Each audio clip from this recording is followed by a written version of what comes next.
Good morning students. Myself Vijayalakshmi Shandile, faculty of Shivjyoti educational group. How are you all? I hope आप सभी घर पर स्वस्थ होंगे. बच्चों, आज हम हमारी पूरक पाठ्य पुस्तक संचयन के पाठ 2 स्मृति का दोहरान करेंगे, जो आप वीडियो के द्वारा पढ़ चुके हैं.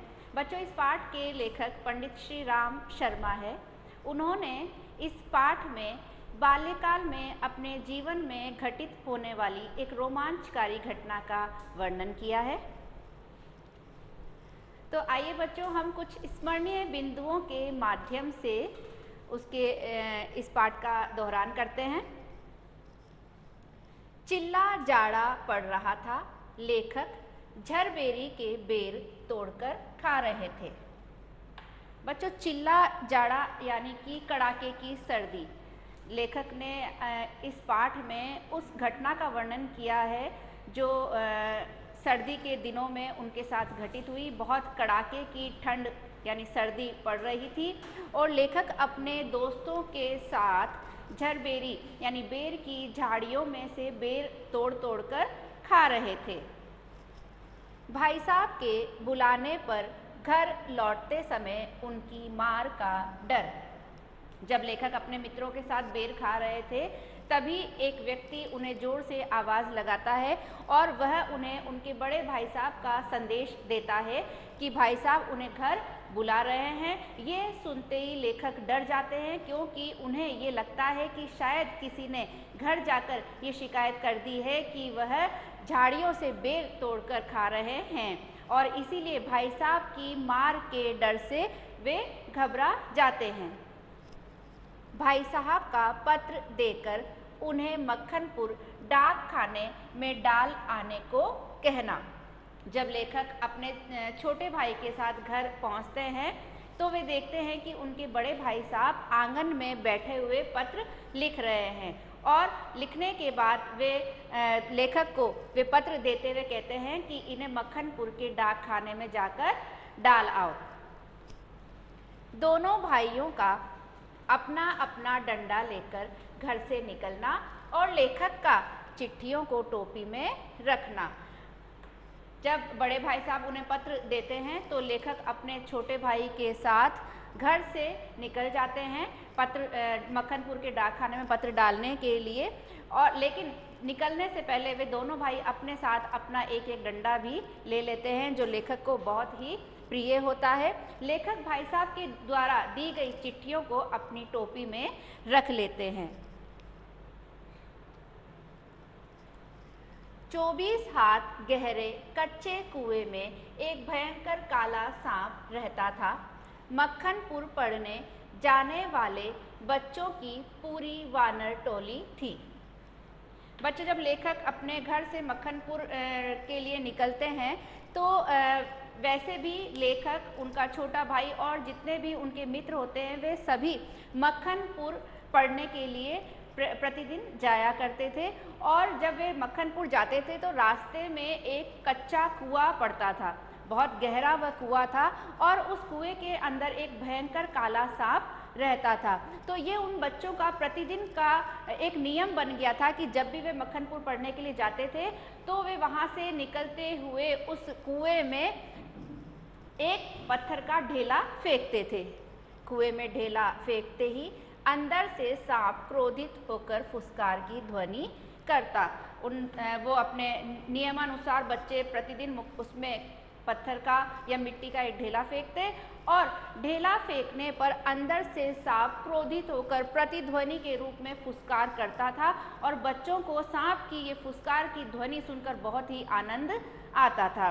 तो जब लेखक मक्खनपुर चिट्ठियां डालने के लिए जा रहे थे तो उस दिन भी जैसे ही वह कुएं के पास पहुंचे, उन्हें वही कार्य करने की सूझी कि आज भी हम इसमें पहले आगे बढ़ने से पहले इसमें मिट्टी का ढेला फेंकते हैं, और उन्होंने वैसा ही किया. उन्होंने मिट्टी का ढेला उठाया और कुएं में फेंक दिया. टोपी हाथ में लेते ही तीनों चिट्ठियां चक्कर काटती हुई कुएं में जा गिरी. बच्चों वह ढेला तो फेंकते थे और फुसकार की ध्वनि सुनकर उन्हें बहुत आनंद आता था, लेकिन आज जब लेखक चिट्ठियां लेकर जा रहे थे और उन्होंने जब ढेला फेंका तो रोज की भांति ढेला फेंकते हुए वे एक हाथ से अपनी टोपी उतार लिया करते थे ताकि टोपी गिर ना जाए। और आज भी उन्होंने वैसा ही किया। जैसे ही उन्होंने कुएं में मिट्टी का ढेला फेंका, उन्होंने अपनी टोपी उतार ली, लेकिन वह ये भूल गए कि उन्होंने टोपी में भाई साहब के द्वारा दी गई तीनों चिट्ठियां रख रखी है। और जैसे ही उन्होंने अपने सिर से टोपी उतारी, वो तीनों चिट्ठियां चक्कर काटती हुई कुएं में जा गिरी। और जैसे ही लेखक को ये ध्यान आया कि आज तो टोपी के अंदर चिट्ठियां रखी थी और वो तीनों जब उन्हें चक्कर काटती हुई कुएं के अंदर नजर आई तो उनके तो लेखक की तो मानो जान ही निकल गई। और इस समय उन्हें ये भी ध्यान नहीं आया कि उन्होंने इस चीज़ पे ध्यान ही नहीं दिया कि आज सांप ने फुसकार मारी या नहीं, क्योंकि उनका तो पूरा ध्यान अब उन चिट्ठियों पर चला गया था। और दोनों भाई बहुत परेशान हो गए। उनका जो छोटा भाई था वह तो जोर जोर से रोने लगा। कुएं में घुसकर चिट्ठियों को निकालने का दृढ़ निश्चय करना। बहुत देर तक लेखक अपने छोटे भाई के साथ इस कश्मकश में रहे कि क्या करें, या तो घर जाकर सच बोल दें कि चिट्ठियाँ कुएं में गिर गई, या झूठ बोल दें कि हम चिट्ठियाँ नहीं डाल के आए। लेकिन लेखक के सामने दोनों ही परेशानी थी। अंत में लेखक ने ये दृढ़ निश्चय किया कि वे किसी भी तरह से कुएं में उतरेंगे और उसमें से चिट्ठियाँ बाहर निकालेंगे। 5 धोतियों और कुछ रस्सी के सहारे कुएं में घुसना। बच्चों, जब लेखक ने ये दृढ़ निश्चय किया कि वे कुएं में जाएंगे और चिट्ठियां निकाल कर लाएंगे, लेकिन सबसे बड़ी परेशानी यह थी कि कुएं के अंदर पहुंचा कैसे जाए। इसके लिए उन्होंने एक योजना बनाई और इसके लिए दोनों भाइयों को ही एक तरह से नग्न होना पड़ा, क्योंकि उनके पास माध्यम या साधन क्या था कुएं में उतरने का, जो उन्होंने धोतियां पहन रखी थी। एक धोती तो स्वयं लेखक ने पहन रखी थी, एक उनके छोटे भाई ने पहन रखी थी, तो 2 तो उनके द्वारा पहनी गई धोतियां, और एक धोती जो लेखक ने अपने कान पर बांध रखी थी ठंड से बचने के लिए, दूसरी उनके भाई ने भी कान पर एक धोती बांधी हुई थी, वह भी उतारी गई। तो इस प्रकार हुई 4 धोतियां, और एक धोती वह जिसमें माँ ने मार्ग में खाने के लिए कुछ चने उन्हें बांधकर दिए थे वो। तो इस प्रकार उन्होंने 5 धोतियां इकट्ठी की, उन्हें आपस में बांधा, और कुछ रस्सी वहीं आसपास पड़ी हुई थी तो उस रस्सी के वो टुकड़े उठाए उन्होंने और उन्हें आपस में जोड़कर उन्होंने इन सबको एक साथ बनाकर एक लंबी रस्सी सी बना ली और उसे कुएं में डाल दिया। बुद्धिमानी से चिट्ठियां उठाकर धोती के छोर में बांधना।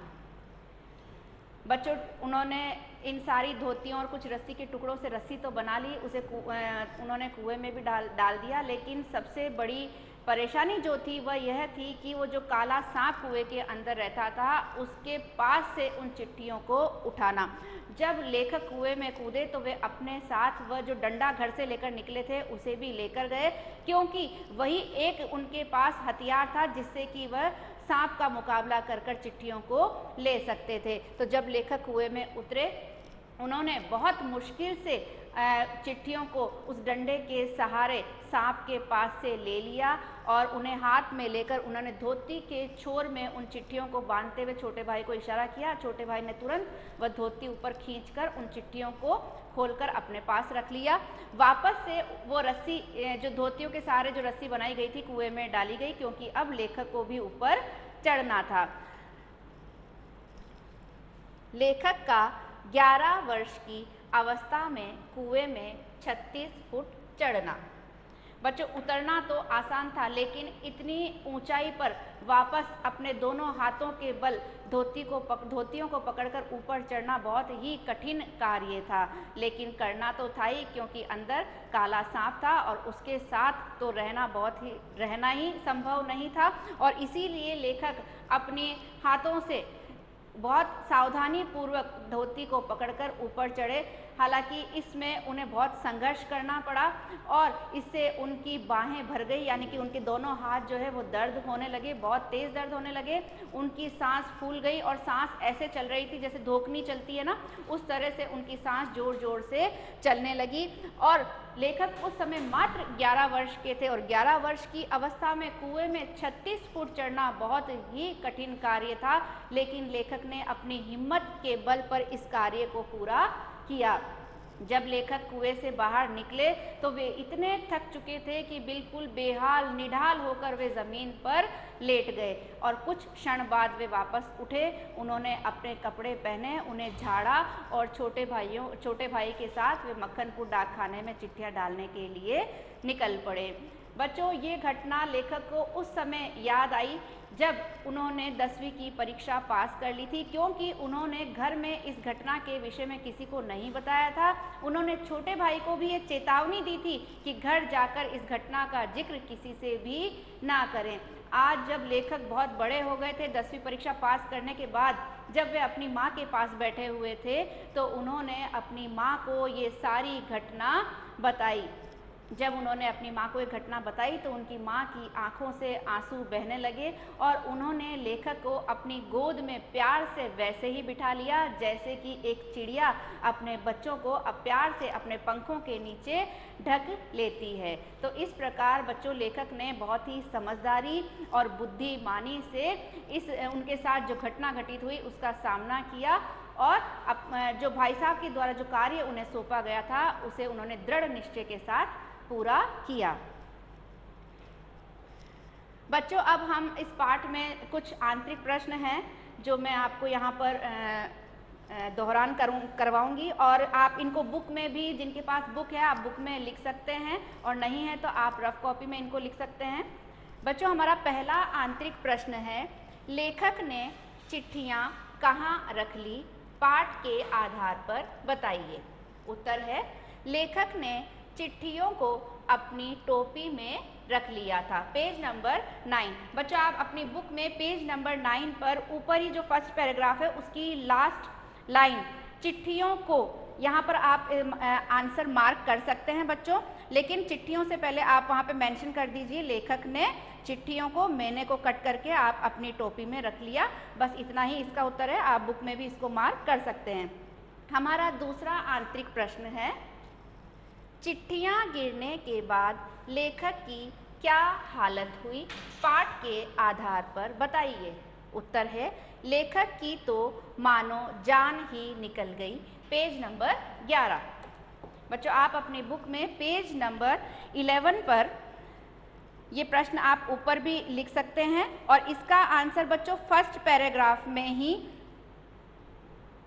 7th लाइन में, बच्चों बहुत छोटा सा यहाँ पर वर्ड है, यहाँ पर आपके बुक में फर्स्ट पैराग्राफ की 7th लाइन में लेखक, मेरी तो जान ही निकल गई, मेरी से पहले आप लेखक लिखेंगे वहाँ पे, लेखक की तो मानो जान ही निकल गई। आप यहाँ पर आंसर मार्क कर सकते हैं पेज नंबर 11 पर।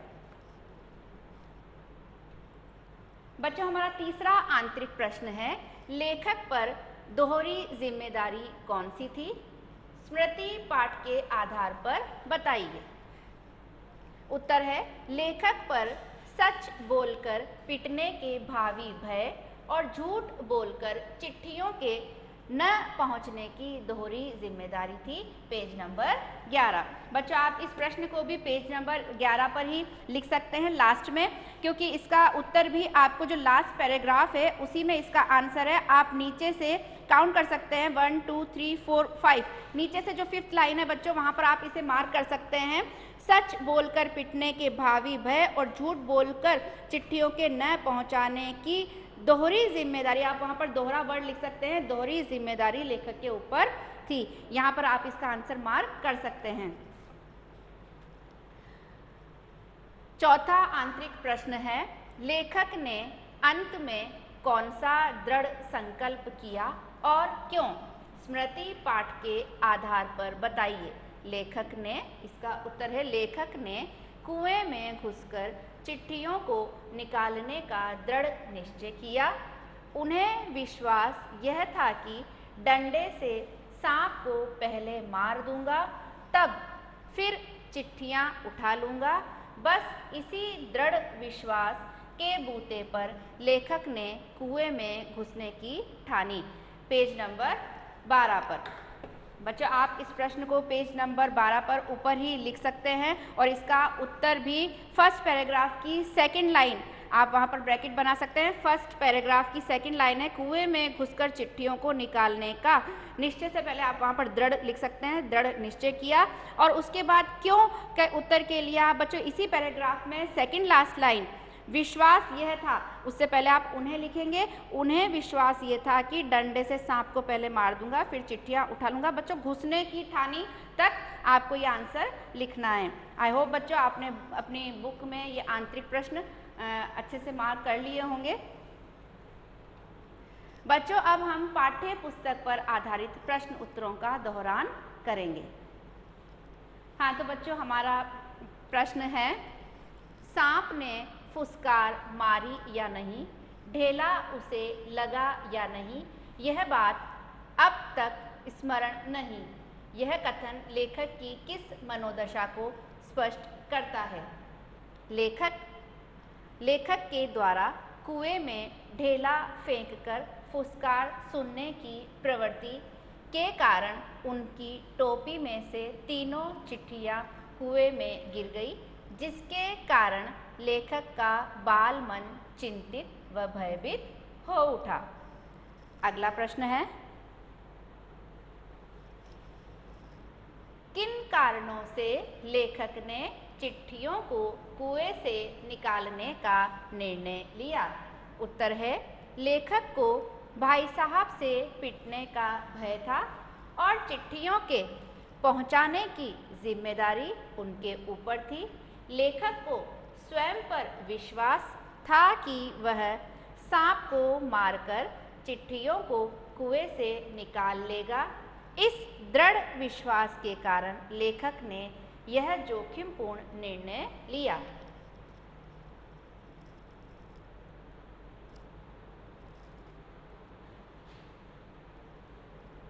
बच्चों हमारा अगला प्रश्न है, सांप का ध्यान बटाने के लिए लेखक ने क्या क्या युक्तियां अपनाई? उत्तर है, सांप का ध्यान बटाने के लिए लेखक ने कुएं के बगल से एक मुट्ठी मिट्टी लेकर उसके दाईं ओर फेंकी, जिससे वह उस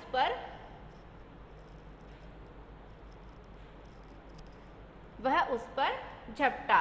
उसके बाद लेखक ने सांप के बाईं ओर से डंडा खींच लिया तो उसने दूसरी ओर से भी वार किया।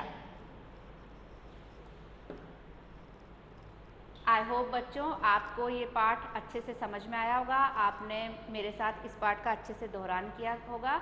आप घर पर भी इस पाठ का एक बार पुनः दोहरान करें। घर पर रहें, सुरक्षित रहें। धन्यवाद।